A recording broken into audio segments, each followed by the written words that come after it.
Hi, this is Nick, bringing you another demo for a tool that's hosted on EMAC. Today, I'll walk you through the notebook tutorials for EPOS, the Exoplanet Population Observation Simulator. EPOS provides an interface between planet formation simulations and exoplanet surveys such as Kepler, while accounting for detection biases in transit and radial velocity surveys. EPOS provides 4 Jupyter notebooks on its Read the Docs site. Starting with the Occurrence Rates notebook, this tutorial allows us to estimate planet occurrence rates using the inverse detection efficiency method for different classes of planets as defined by size and period ranges. First, we initialize the EPOS class for the Kepler DR25 survey data. Then we calculate the survey completeness for each planet.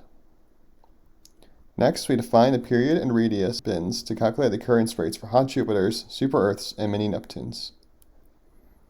This allows us to plot the occurrence rates as a function of radius and period for these different bins.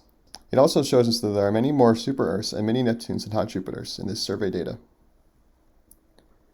Next, we calculate the occurrence rates on the SAG13 grid and plot it on the same survey completeness graph. We can save our finished plots of occurrence rates before finishing this tutorial up. Next, we move on to the Parametric mode notebook. This notebook allows us to estimate the intrinsic distribution of planets by fitting a double broken power law in period and radius to Kepler data. First, we initialize the EPOS class and load in the Kepler DR25 exoplanet and survey data. Then we display the observed planet candidates. We can then load and display the survey detection efficiency in terms of the survey completeness and vetting efficiency.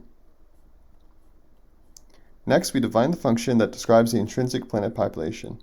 Here we're using a double broken power law from the EPOS package.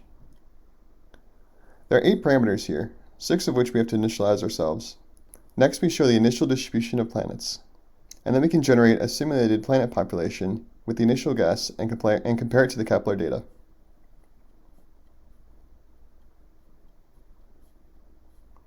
These plots show that the simulated data is not quite similar to the observed Kepler data, but we can use the MCMC package included with EPOS in order to correct this.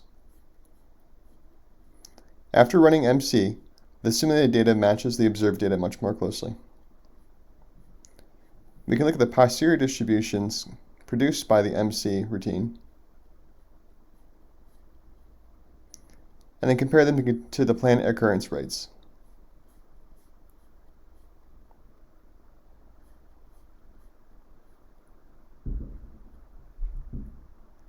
We can then extrapolate this data into the habitable zone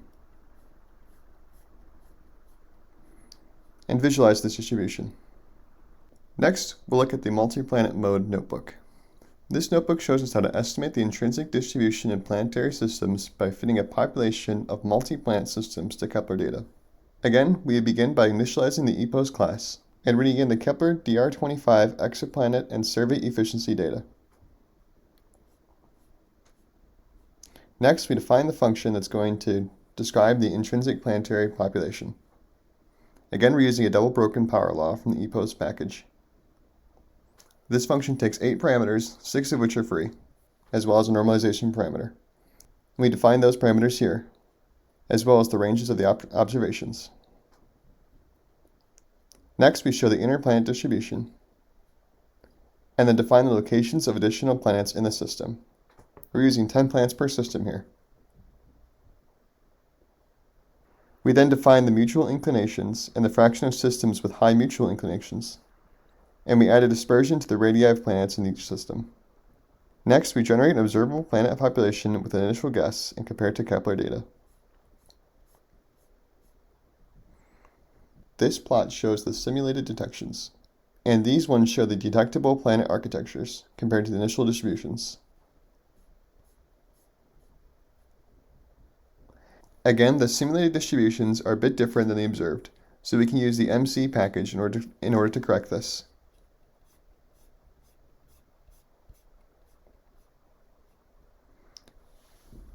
We can then take a look at the posterior distributions produced by MC, and we notice that they're much closer to the observed data than before. Finally, we can save the planet populations to a CSV file.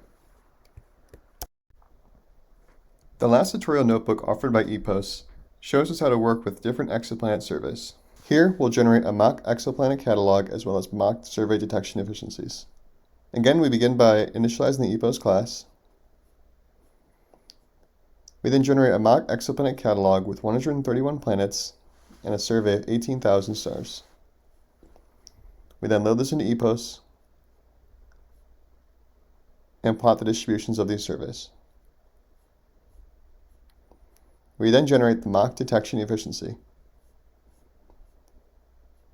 and plot the survey detection efficiency as well as the survey completeness and vetting efficiency. Here's a plot of the combined completenesses. We can then go on to calculate the occurrence rates for this mock survey. First, we define bins over which we'll calculate the occurrence rates, as well as the regions of the observations. Then we can use the EPOS package to calculate these occurrence rates and plot them over the survey completeness chart. We can also plot the occurrence rates as a function of period and radius. This concludes our walkthrough of the EPOS tutorials. EPOS is an excellent tool for simulating the observations of exoplanet populations. Thanks for watching.